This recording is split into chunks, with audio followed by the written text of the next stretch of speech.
have been able to build a program, from when you started to where it's at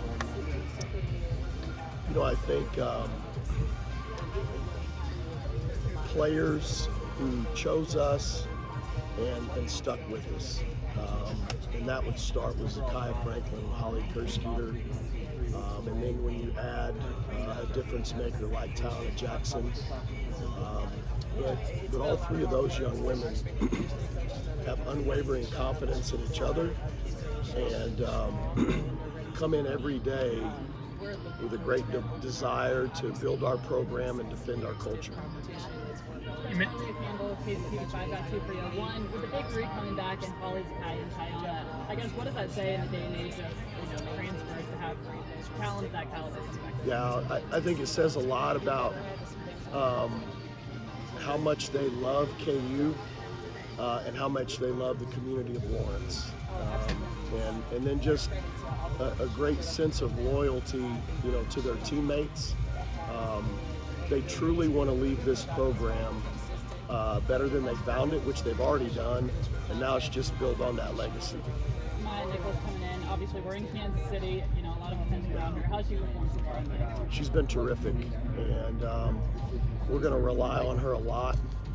We right now anticipate her being our 5th starter, and with her versatility and IQ, we're going to really move her around to a lot of different places. One more for you. Brett Yormark this morning saying Big 12 tournament likely to stick in Kansas City in 2031. What is it like to have this, down the road for the conversation?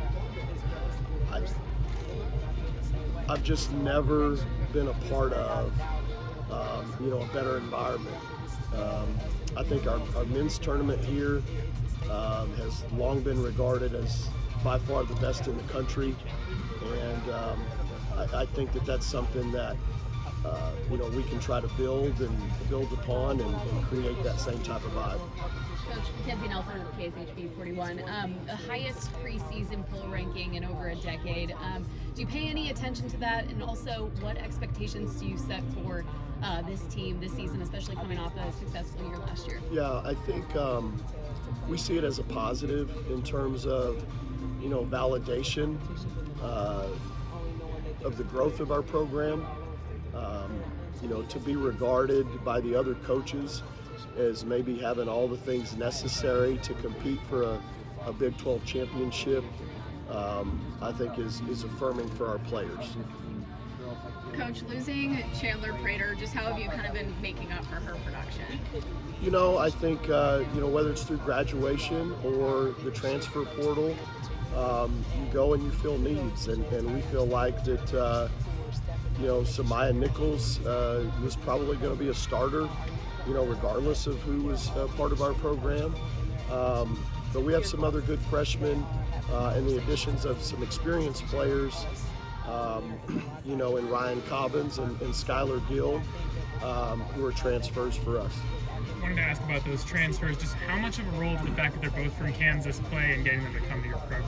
I think that played a really big factor, to be honest, to come back for Skylar and spend her graduate year, her final year with friends and family. Being able to support her was a big part of her decision.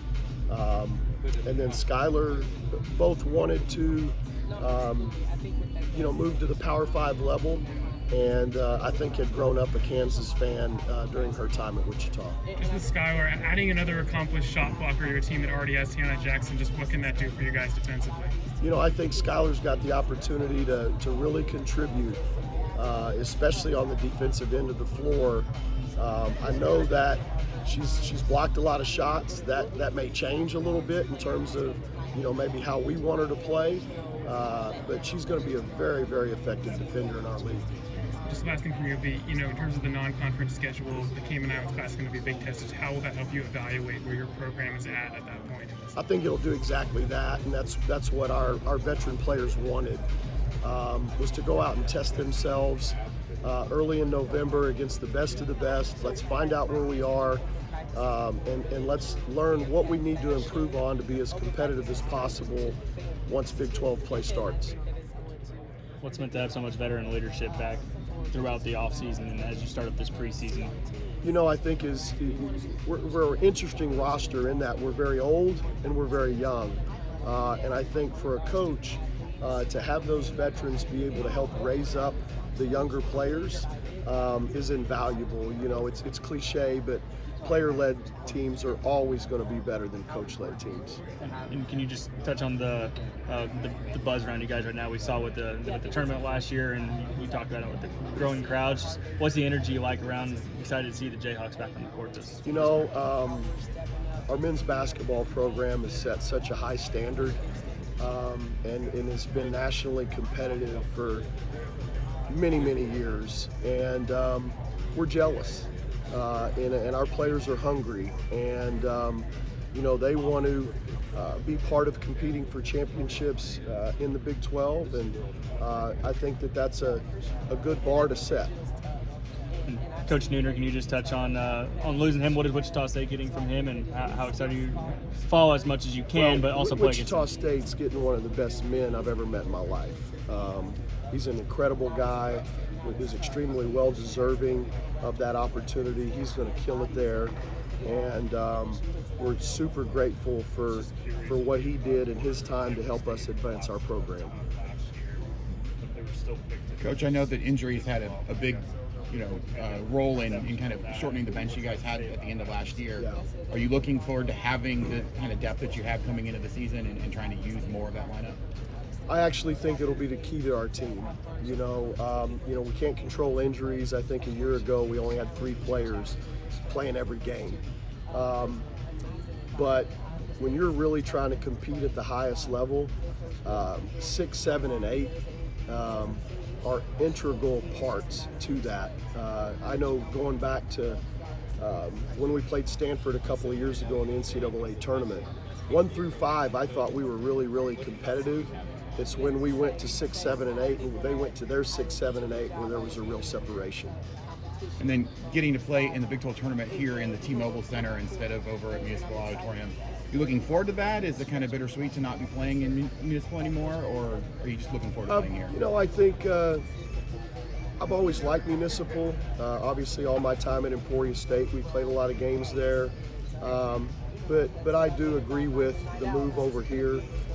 I think we have such great players in our league, and I think they're deserving of this venue. How has Laya been doing so far, and what can she bring to you guys? She's going to play a lot for us. She's going to be a key contributor, probably one of our first perimeter subs.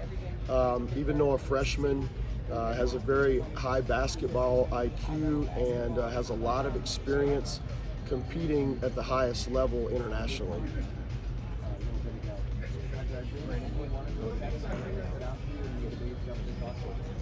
I think Destiny Thomas.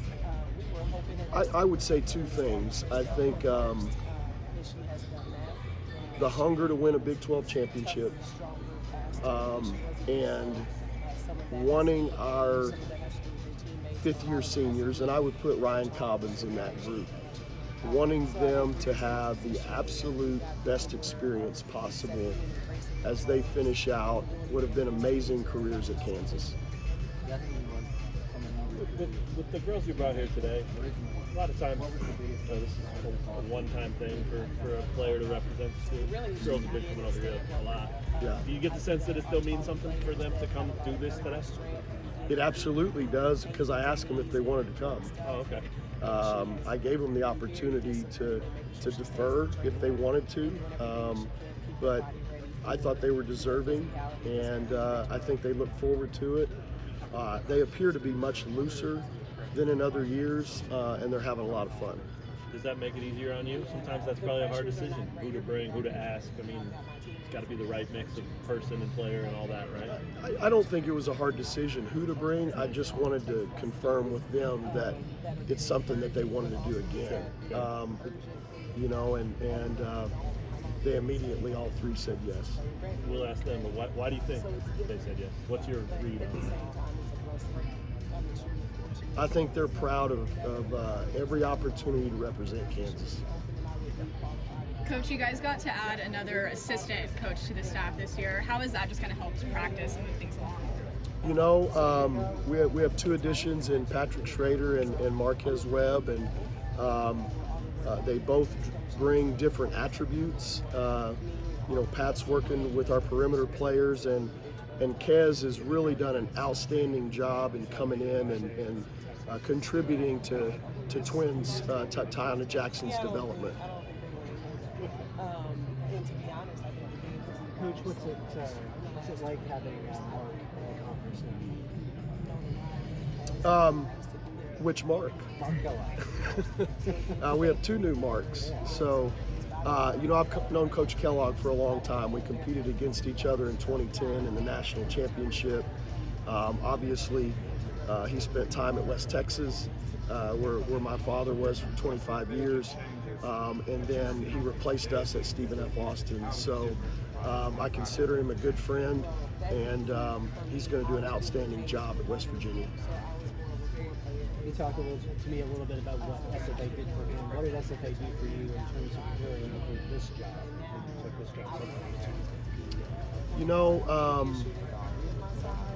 I think anytime you're moving up, if you will, from the Division II level to the mid-major level to the Power 5 level, you're swimming in different recruiting ponds. And I think making those connections while at Stephen F., reestablishing some of my Texas roots, even though I grew up there, all of my coaching career had been spent in the Midwest. I feel like that was really important. And then, we competed against a lot of Big 12 teams and Power 5 level teams when we were there. So I think that was really good experience for me.